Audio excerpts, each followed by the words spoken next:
क्या चीज है एएसी टीम, ये क्या चीज है तो कोसीतल, बेकार है सब, तमाशाबाज है, इनकी क्या औकात है, हमारा क्या उखाड़ लेगा, यही सोचते हैं हमारे राज्य के कुछ मंत्रियां।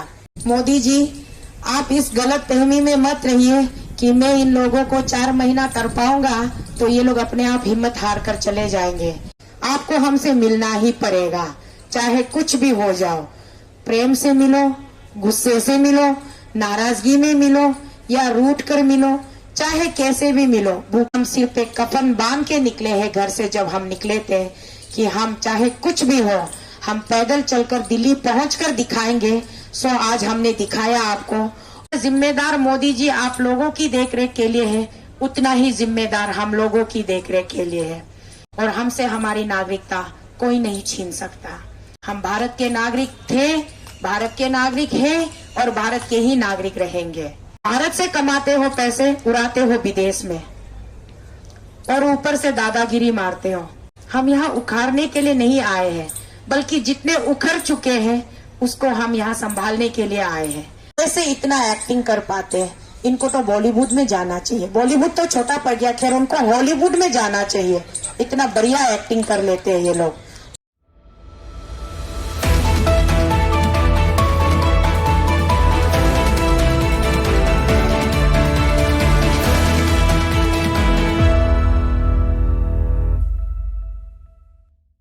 नमस्कार, मैं हूं तस्कीन हुसैन और आप देख रहे हैं द टास्क न्यूज। आज अरुणाचल अगेंस्ट करप्शन का यहाँ दिल्ली के जंतर मंतर पर 11वां दिन है। लगातार ये धरना प्रदर्शन कर रहे हैं और लगातार पेमा खांडू पर भ्रष्टाचार के आरोप लगा रहे हैं और ये मांग कर रहे हैं कि उनके खिलाफ सीबीआई और ईडी की जांच हो। आइए चलिए देखते हैं और जानते हैं कि आज यहाँ के स्टेज से यहाँ के स्पीकर क्या कहते हैं, खास करके टोको मैम क्या कहती है। कि हर एक चीज इस सृष्टि में संभव है, बस जरूरत है तो बस बुलंद हौसले की जरूरत है और एक दृढ़ निश्चय की जरूरत है, जो कि हम सिर्फ एक कफन बांध के निकले हैं घर से। जब हम निकले थे कि हम चाहे कुछ भी हो हम पैदल चलकर दिल्ली पहुंचकर दिखाएंगे।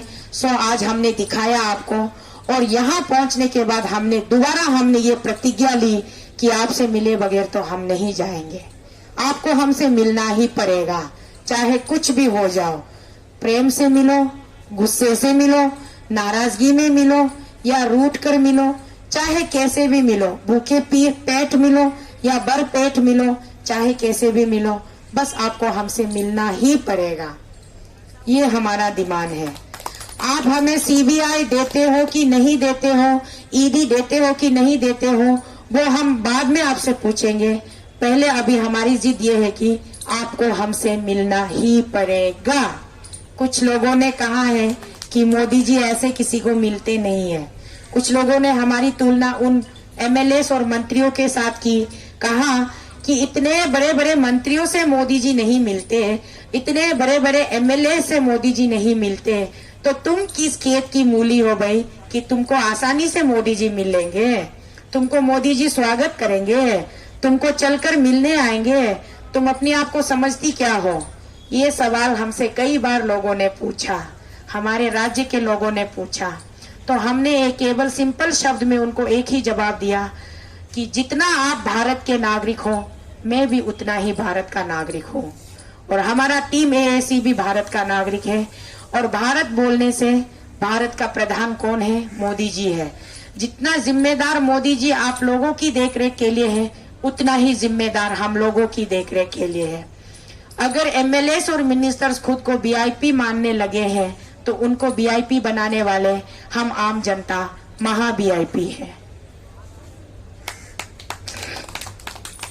इसीलिए इस गलत फहमी में ना रहें कि आप लोग एमएलए बन गए तो वीआईपी बन गए और कैबिनेट मिनिस्टर बन गए तो वीआईपी बन गए, वीवीआईपी बन गए। ये मत सोचिए, क्योंकि हम आम जनता जिंदगी भर आम जनता रहेंगे।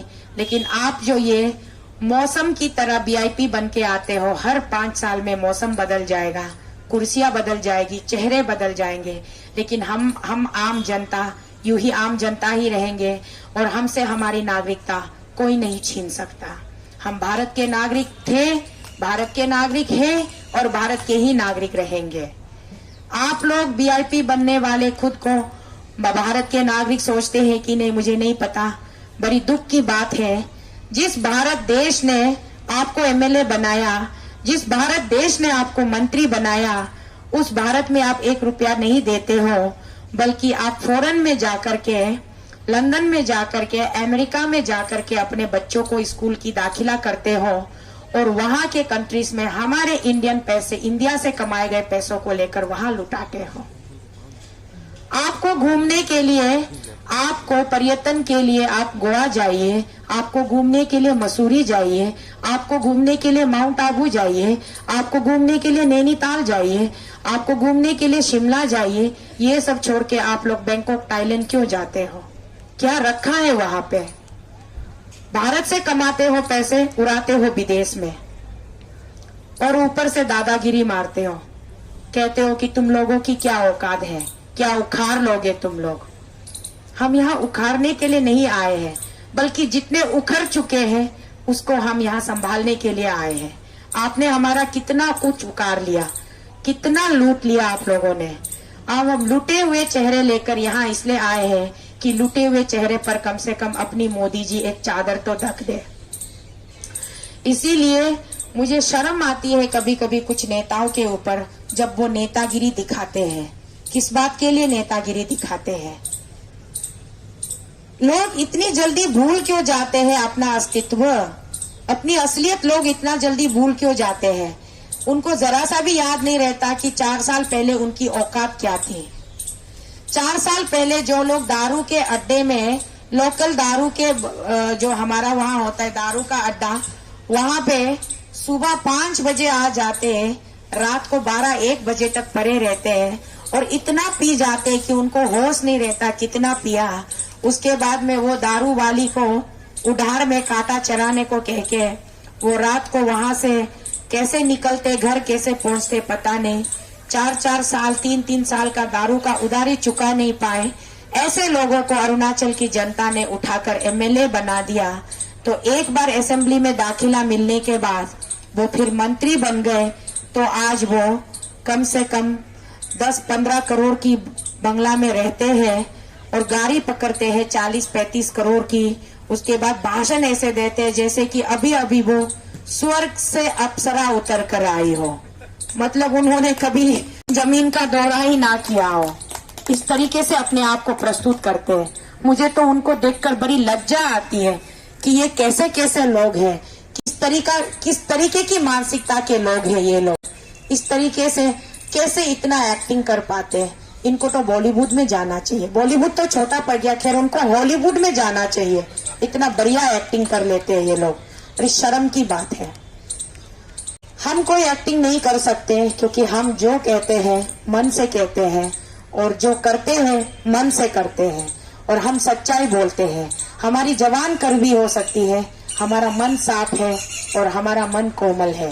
क्योंकि जब तक सच्चाई अगर हम अपने जबान पर लेके नहीं आते तब तक आपके कानों में जू तक नहीं रेंगता है। तो मजबूरन हमें कड़वी बातें करनी पड़ती है ताकि आपकी कानों तक हमारी बात घुसे और आपको ये याद आ जाए कि आपका अस्तित्व क्या है। कुछ लोगों को हमने देखा मीडिया के सामने आते हैं, बड़े बड़े भद्दे तरीके से अपने आप को बिल्कुल राजा वो रजवाड़े की तरह दिखाते हैं कि हम बहुत बड़े राजा हैं, हमारे आगे तुम लोग कुछ भी नहीं हो, बीन बजाते रहो, कोई सुनने वाला नहीं है, ये सोचते हैं। और गमन भी उनको इस बात का होता है कि गबन करके रखे हुए सारे पैसे उनके तिजोरी में कैद है। वो इसीलिए इतराते हैं, वो इसीलिए वो अपने आप को गलत फहमी में रखते हैं कि सारे पैसे तो हमने लूट लिए, सारा सरकारी खजाना तो हमने खाली कर दिया, सरकारी खजाना खाली करके हमने अपने तिजोरी में भर दिया और उसी पैसों से हम इलेक्शन के टाइम तुम लोगों के मुंह पर मारेंगे, फेंकेंगे, उसके बाद तुमसे हम वोट निकाल लेंगे और हम दोबारा इसी पद पर वापस आ ही जाएंगे। कौन रोक सकता है? ये क्या चीज है एएसी टीम, ये क्या चीज है तो कोसीतल, बेकार है सब, तमाशाबाज है, इनकी क्या औकात है, हमारा क्या उखाड़ लेगा, यही सोचते हैं हमारे राज्य के कुछ मंत्रियां, कुछ एमएलएस। तो इसीलिए अरुणाचल राज्य के पब्लिक से मैं आप लोगों से मैं कहना चाहती हूँ कि जितनी अंडर एस्टिमेट आप लोगों को ये लोग करते हैं, आप लोग थोड़ा सा इसको महसूस कीजिए। थोड़ा सा अपने आप भी रियलाइज करके देखिए। उसके बाद आप उनको उनके जगह रख के, खुद को अपनी जगह रख के थोड़ा सा ध्यान से देखिए कि आप कहाँ खड़े हो और वो कहाँ खड़ा है। किस तरीके से, क्या एटीट्यूड से आपको वो देखते हैं, किस तरीके से आपको वो लेते हैं। इसलिए अरुणाचल के जनता, अब आप बहुत ज्यादा मात्रा में जाग चुके हो और मैं चाहूंगी, हम ऐसी टीम चाहेंगे कि आप पूरी तरीके से जाग जाओ और इनको इनकी औकात याद दिला दो। ये जहां से, जिस गंदे नाले से इनको आप लोगों ने उठाकर सुनहरे सोने के पलंग पे सुलाया, सोने की कुर्सी पे बिठाया, वही आप लोग ही दोबारा इनसे छीन लो, ताकि जब वो अपने असल जगह पर पहुंच जाए तो उनको याद आए कि यार, पैर जो है आसमान पे पैर नहीं उगते, पैर जो है जमीन से ही उगते हैं। पैर का जड़ जमीन के अंदर होता है। जितना अंदर जाता है उतना ही पैर मजबूती से जमीन के ऊपर खड़ा रहता है। तो आपका असलियत क्या था, आपका अस्तित्व क्या था? जिन आम जनता ने आपको अपना मानकर, अपना प्रतिनिधित्व बनाया, आपको अपना रिप्रेजेंटेटिव बनाकर, आप पे भरोसा करके आपको असेंबली भेजा, आपको पार्लियामेंट भेजा, लेकिन आप असेंबली पहुंचने के बाद आपके तो रंग दंग ही बदल गए। आपने तो बहुत ही ऐसा करके दिखा दिया जो जनता ने कभी नहीं सोचा था। आपके तो पूरे चाल चलन बदल गए। इसीलिए मैं जनता से कहती हूँ, जरा आप लोग गौर फरमाइए, उसके बाद में अपने निश्चय को, क्योंकि भारत की संविधान, बाबा साहेब अम्बेडकर जी ने इतना तगड़ा संविधान बनाया है। सारी ताकत हम जनता को देके रखा है। किसी के पास उतना ताकत नहीं है जितना ताकत हम जनता के पास में है। बस उसको हम, अपनी ताकत का हमें अंदाजा नहीं होता, हम उसको महसूस नहीं कर पाते और यूं ही बेकार में, फ्री में हम दे देते लोगों को। 5 साल से पहले हमारे पास इतनी ताकत होती है कि हम अपनी ताकत का प्रयोग करके हम अपने लिए एक अच्छा सरकार, एक अच्छी प्रशासन, एक स्वच्छ सरकार की हम चुनाव कर सकते थे। लेकिन हमने ऐसे ही बेकार में, ऐसे इसको क्या कहेंगे, बहरूपियों को हमने भरोसा किया और बहरूपियों के ऊपर हमने अपना ताकत हमने व्यर्थ कर दिया। तो बाबा साहेब आम्बेडकर जी ने भारत की जनता को इतनी ताकत दी है जिसका हम दुरुपयोग कर रहे हैं। इसीलिए अभी हमें जागने की जरूरत है और अपनी ताकत को पहचानने की जरूरत है। हमारी ताकत जो है, 5 साल के लिए जो ताकत बाबा साहेब अम्बेडकर जी ने हमें दिया है, वो ताकत एक बोतल बियर में व्यर्थ करने के लिए नहीं है, एक मोग दारू में व्यर्थ करने के लिए नहीं है, 4 किलो मीट में व्यर्थ करने के लिए नहीं है, 10-15 लाख रुपयों में व्यर्थ करने के लिए नहीं है। करोड़ों से भी ज्यादा ताकत बाबा साहेब अम्बेडकर ने हमें दिया है। ये अंगूठे का ताकत, जहां पर भी ये अंगूठा जिस बटन पर दबाएगा, वो बटन, जितना बटन पर ये अंगूठा दबेगा, वो बटन जाकर के एक अच्छा सरकार का निर्माण करेगा। जब तक अगर हम गलत लोगों को यूं ही चुनते रहेंगे तो हमारा अच्छा सरकार कभी नहीं बन सकता।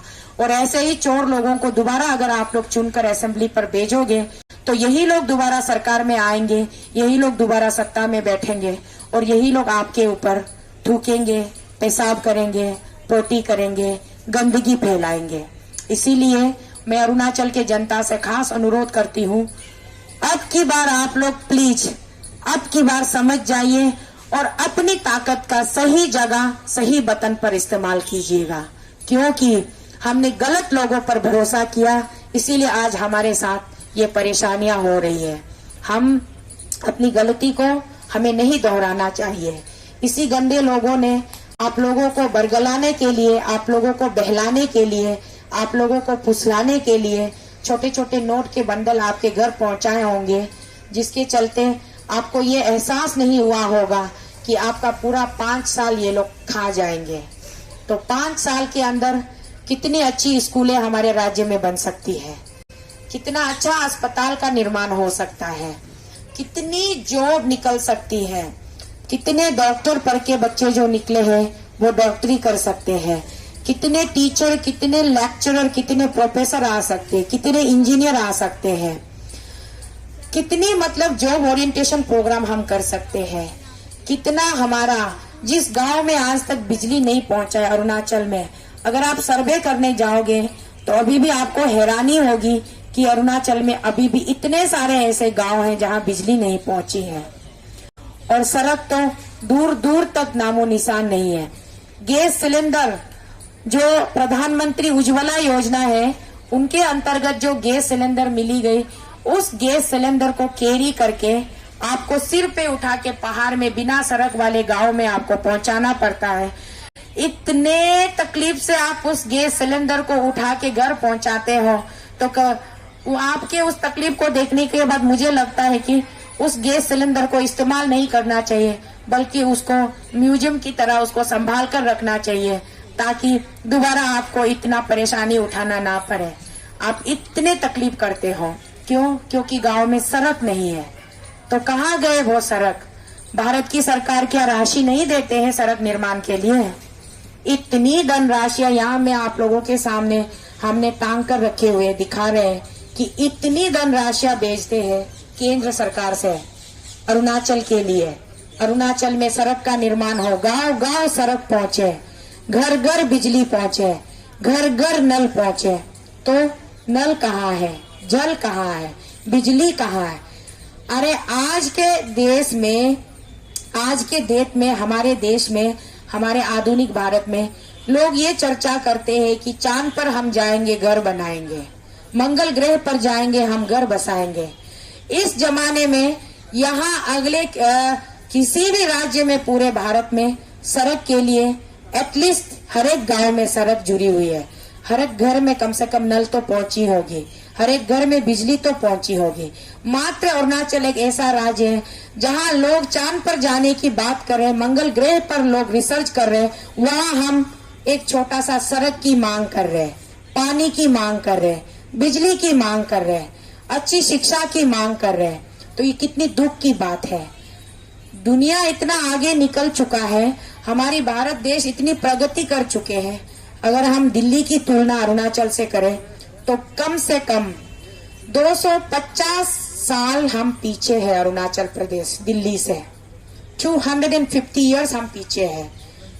आज का जो दिल्ली है, यहाँ तक अरुणाचल को पहुंचने के लिए और मिनिमम 250 इयर्स लगेगा। ये है रियल पिक्चर। तो आप देखिए, आप सोचिए, ये इतने, इसके बावजूद तमाम पैसों, इतने पैसे वहां पहुंचाने के बावजूद इतना पिछड़ा हुआ क्यों है अरुणाचल प्रदेश? सड़कें क्यों नहीं है? एक कच्चा सड़क नहीं है, क्वालिटी सड़क की तो बात ही छोड़ दीजिए, एक कच्चा सड़क नहीं है। और जो विद्यालय है, जो स्कूलें हैं, जो कॉलेजें हैं, वहां पर तो बैल बकरियों और गाय मिठुन का घर है। वो तो मतलब एक, उसको क्या कहेंगे, ग्वाला बन के रह गए। तो बच्चे कहाँ जाते हैं वहां पढ़ने? और बड़े बड़े अमीरों के बच्चे तो private hi-tech hi-fi school college में जाते हैं। तो हर एक चीज पर अब क्या सरकार अपने लोगों को शिक्षित करने के लिए, जहां शिक्षा नहीं होगी तो वहां पर उन्नति कैसे होगा? तो शिक्षा की जरूरत है। शिक्षा के स्तर पे अरुणाचल प्रदेश का आप लोग अगर गूगल पे जाएंगे, सर्च करेंगे, तो आप लोगों को देख करके बहुत नाउमीदें होगी कि इतना पिछड़ा हुआ है, इतना निचले स्तर पर गिरा हुआ है। जबकि हमारे ही नॉर्थ ईस्ट का मिजोरम, वो हमेशा टॉप पर रहता है। मिजोरम में इतनी अच्छी शिक्षा की व्यवस्था है। इंडिया में केरला टॉप करता है एजुकेशन में, तो मिजोरम हमेशा सेकेंड, केरला और मिजोरम के बीच में फर्स्ट और सेकेंड का हमेशा रैंक रहता है। तो मिजोरम वाले अगर इतनी अच्छी, जबकि मिजोरम बहुत ही दूर है, इंटीरियर है, आसाम से भी बहुत दूर है और पूरा पहाड़ी है। जितना पहाड़ी अरुणाचल है उसके तुलना में मिजोरम उससे भी भयंकर पहाड़ी है। फिर भी मिजोरम में शिक्षा इतना अच्छा है, वहाँ का चीज, बहुत सारी चीजें सिस्टमेटिक है। तो अरुणाचल में क्यों नहीं है? अरुणाचल में इसलिए नहीं है क्योंकि अरुणाचल के नेता सब भ्रष्टखोरी है, करप्टेड है, करप्शन से उनको फुर्सत नहीं मिलता। तो इन सब विषयों पर चिंता करने के उनके पास कहाँ टाइम है उनके पास। तो इसीलिए इतने सारे मुद्दे हैं, एक एक अगर परत दर परत हम खोलने लगे तो हमारे पास पूरा 12 महीना भी नहीं जुड़ेगा अगर हम इन सारे किताबों को एक एक परत परत कर खोलने लगे तो इसीलिए बहुत सारे मुद्दे हैं और ये सारे मुद्दे हम यहाँ पर अकेले हम बकबक करते रहते हैं तो लोगों को लगता है कि ये लोग पगला गए हैं, ये लोग पागल हो गए हैं। तो इन सारे मुद्दों को हम अपने मोदी जी के पास रखना चाहते हैं। हर प्रकार से वो हमारा अपना है, भारत का प्रधानमंत्री है उस नाते भी अपना है, हमारे कन्हैया जी के देश से है, उनके राज्य से तो भी हमारा अपना है। तो अपना ही तो अपना होता है। अगर हमारा बात नहीं सुनेगा तो फिर कौन सुनेगा? तो क्या हम अपने मुद्दों को लेकर श्रीलंका जाए? क्या हम अपने मुद्दों को लेकर बांग्लादेश जाए? नहीं, हम अपने मुद्दों की चर्चा यही अपने भारत देश में करेंगे और अपने मोदी जी से करेंगे। तो हमें पूरा भरोसा है, विश्वास है, आज नहीं तो कल नहीं तो परसों, कभी ना कभी तो मोदी जी आप हमें जरूर बुलाओगे और हमसे जरूर बात करोगे और आप गंभीरता पूर्वक हमारी समस्याओं पर आप विश्लेषण करोगे, उसका संरक्षण करोगे, उसका निरीक्षण करोगे और उसके बाद आप एक अच्छा फैसला, अच्छा सुझाव दोगे अरुणाचल के हित के लिए।